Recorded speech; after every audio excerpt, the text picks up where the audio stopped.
Well, greetings YouTube land, and I decided to remake my character, but don't worry, I'm not going to go through all that again. I just wanted you to see the parents, and I'm of course still playing as the female, the beautiful blonde that you see right there. I think I will still call her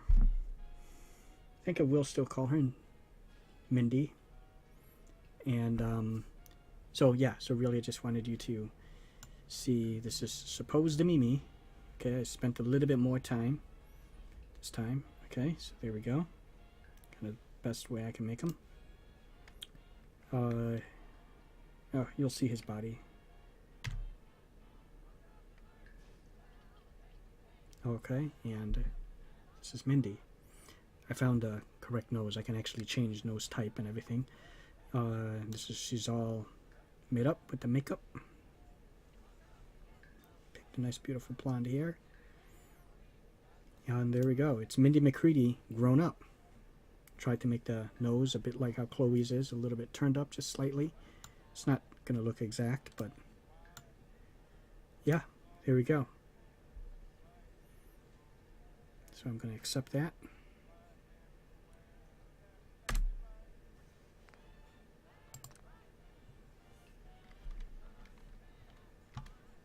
Okay, and you can see how I look like. And here's how Mindy looks like. There you go. Man, look how she tucks in like that. What is she, Urkel? She looks better in the jumpsuit. Well, anyways, that's her.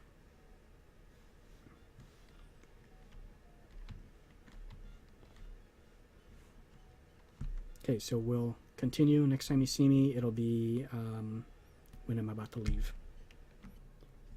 Okay, guys, I don't think I read any of these things in the terminal the last time, so I guess I'll start now. I just ejected the oh, whoops. I just ejected the game, though. Here we go. Remember, use of the recreational terminal is a privilege. If work performance declines, this privilege may be revoked. Enjoy responsibly. Top 10. Oh, okay, this is just a top 10.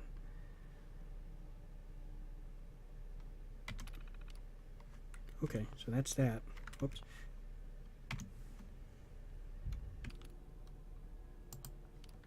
Overseer instructions. Confidential. Vault 111 is designed to test the long-term effects of suspended animation of unaware human subjects. Your staff will be on short-term assignment to monitor basic cardiopulmonary and cognitive functions. Long-term monitoring will be handled remotely by Vault Tech technicians. Under no circumstance is suspension to be disrupted. This includes the administration of life-saving measures. Your staff is also considered expendable. Insubordination or attempts to evacuate prematurely are capital violence. Capital violations. Unused cryogenic pods are the preferred method for cadaver disposal. Cryolator. I've long dreamed of making cryogenic freezing available in a portable, on-demand form. The cryolator is my latest attempt. Thankfully, we're in no short supply of the chemicals and components. I need to tinker with the prototype. It's a nice way to occupy the time as we wait for the all-clear signal. I want that cryolator. Oh,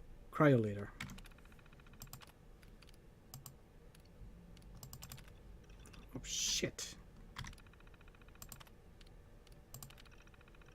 Oh, okay. Upon activation notice from Vault Tech, all personnel are required to report to the entry area and assist with admittance of Vault residents. Security personnel will maintain order and ensure that no personnel or residents attempt to evacuate the Vault. Research staff will be responsible for resident intake and escort each of the designated cryogenic pod. Residents not accounted for in the manifest should be asked to step aside and detained forcefully by security if necessary. Once all residents have been sealed in their preservation chambers, dispose of any detainees, vault entryway must remain sealed under any circumstances.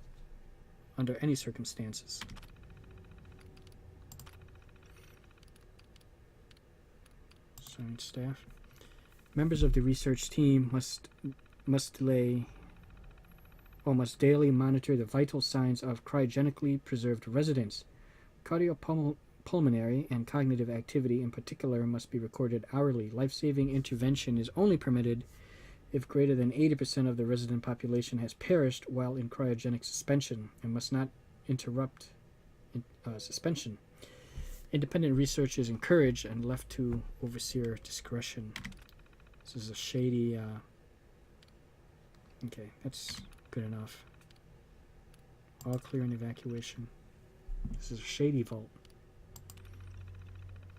Following a nuclear event, Vault Tech will monitor hazards such as radiation levels, enemy invasion, subsequent attacks, and other factors.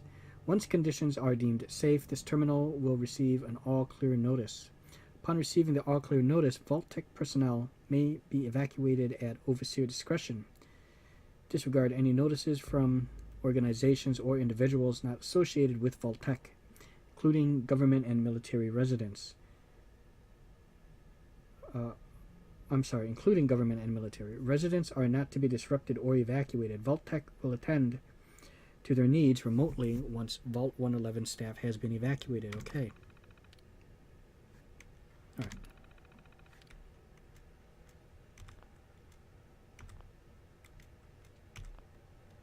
right. Oh. All right. Time to get out of here, guys. Okay. Actually, I'll let you see her one more time. Just made one more slight alteration here.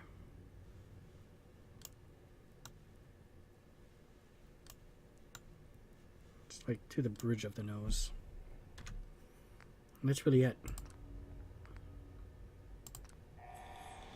Good to go. Okay, well, greetings YouTube land. I am Falagar, and welcome to another Let's Play of Fallout 4. And like I said in the last episode, this is dedicated to Movie Slob, because he is the one who requested this. Otherwise I would not have start this up again, but I figured, you know what, actually it's kind of turns out for the better anyways, because there's 2 expansion packs that have come out. So last night was really late, so I just stopped at this point. So I'm going to continue here, but the first thing is first. First, let me see. Can I? Okay, good. Brought up the Pip-Boy. A few things, as a matter of fact, though. Since this is on survival mode, let's just double check that. And it is. Okay. One thing I do want to take off are the floaters. Okay. Okay, very good. Let's take that off. Okay, couple things. Because it is on survival mode, you can't just save the game anywhere, like in the middle of a boss battle or just anywhere. You can only save when you click on, from what I read, you have to be like at a bed. If you click on a bed, like I think you rest, and then when you wake up, it saves. Any place where you can rest, like a bedroll or a cot or something. 2, I think there are like now diseases. You can die of starvation, dehydration, being encumbered now. It can take a toll on your legs and back, so you start taking damage that way. You can't fast travel, which that doesn't bother me anyways. I never fast travel, so this is perfect. It basically adds that kind of like that more like realistic aspect to the game, what if you're really living in a post-apocalyptic world scenario, which I absolutely love. And not to mention, being on survival mode, all the creatures are going to be tougher. Let's just double check something here. Okay. All difficulty levels affect damage and the chance to encounter legendary enemies. Survival adds additional challenges, such as no fast travel and saving only when you sleep. Okay. See the survival entry in help for details. Oh, here's help. Okay. Survival. Okay. Is the struggle of this world merely a pleasant game for you? Do you long for a more brutal take on a life lived post-apocalypse? If you answered yes and yes, then survival difficulties for you. Hey, survival appends many of the rules of life in the Commonwealth for maximum challenge. For a full list of these changes, see below.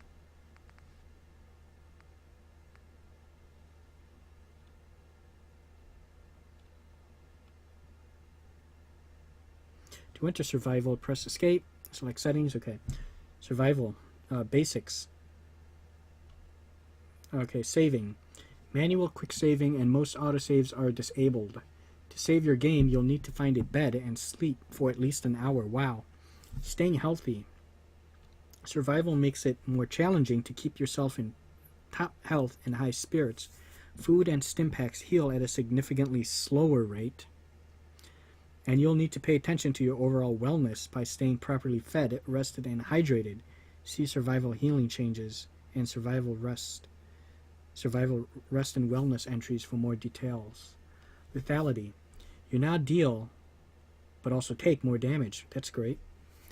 I like the being able to deal more damage part of it. You can increase the damage you deal even further with adrenaline.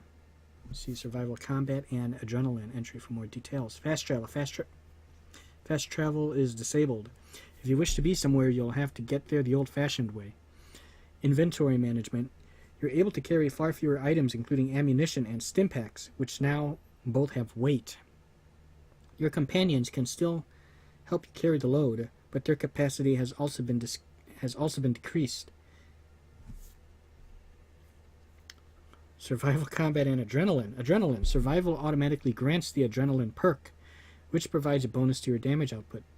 Unlike other perks, the only way to increase your rank of the adrenaline perk is by getting kills, hostile or otherwise. Oh, really? The higher your adrenaline rank, the higher the damage bonus. Sleeping for any amount of time will cause your adrenaline rank to lower, taking your damage bonus down with it. You can check your current adrenaline rank at any time in the perks section on the stat tab in your Pip-Boy. Compass. Be sure to keep your eyes peeled, as enemies will no longer appear on your compass. Wow, so what you see is what you see. The distance at which locations of interest will appear has been significantly shortened as well. Combat. In survival, both you and your foes are deadlier than ever, so don't expect to survive more than a few hits from most enemies. Good armor, reliable cover, and tactical thinking are critical. Choose your openings wisely to make the most of your increased damage. Survival. Rest, wellness, and fatigue. Bed types.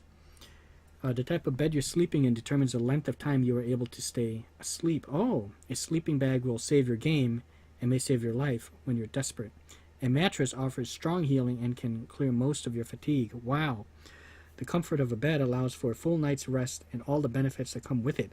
I kind of like that. So, when you're building your home and deciding what bed to build, depending upon your, what junk you have available to build it, will kind of will factor in to what kind of bed you want to build. You just want to build a cheap little bed, a cheap little sleeping bag, or do you just want to go out there and find the few missing components you're missing and build that nice, queen-size bed or whatever, right? Wellness. You'll find it significant to survive without taking proper care of yourself. You must stay hydrated, fed, and rested to remain combat ready. Going for extended periods of time without food, water, or a good night's sleep will begin to adversely affect your health, hurting your special stats, adding to your fatigue. Fatigue mostly comes from being tired, but both hunger and thirst also affect it. Fatigue works like radiation, but affects your action points rather than your hit points. The more fatigue you've built up, the less AP you'll have for actions like sprinting and VATS. The amount of fatigue you've accumulated is displayed in red on your AP bar.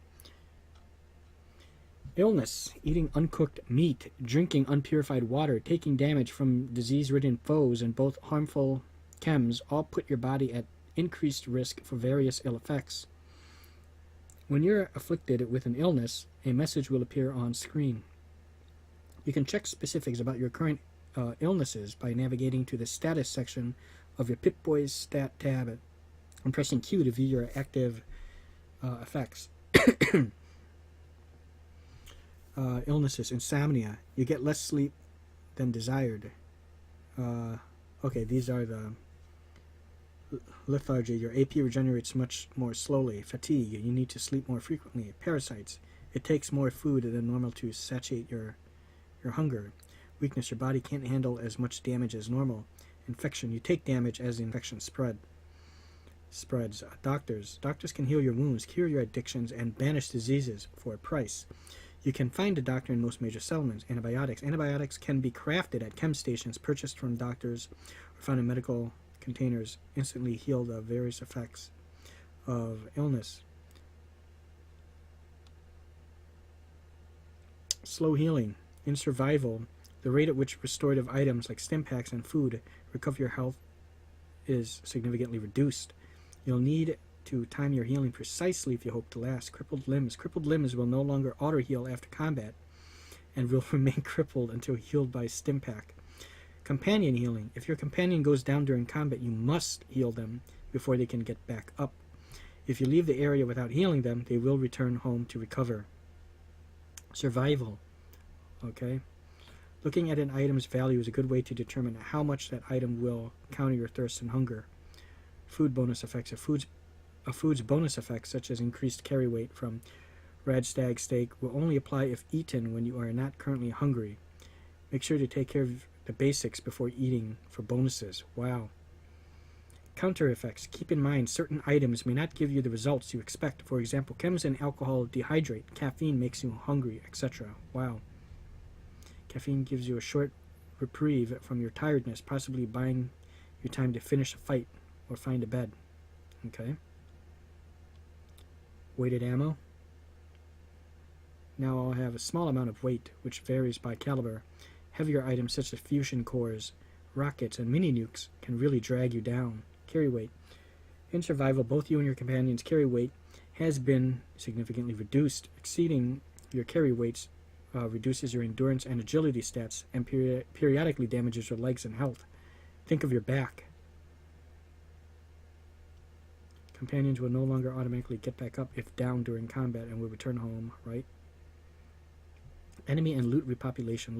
Locations you've cleared will now repopulate with new enemies and loot at a significantly slower rate. Strongback. Instead of allowing fast travel, your strongback rank 4, with strongback rank 4, you no longer take damage from exceeding your carry weight. That, I guess, might be worth it, but I mean, you still don't want to do it because you move slow, right? Okay.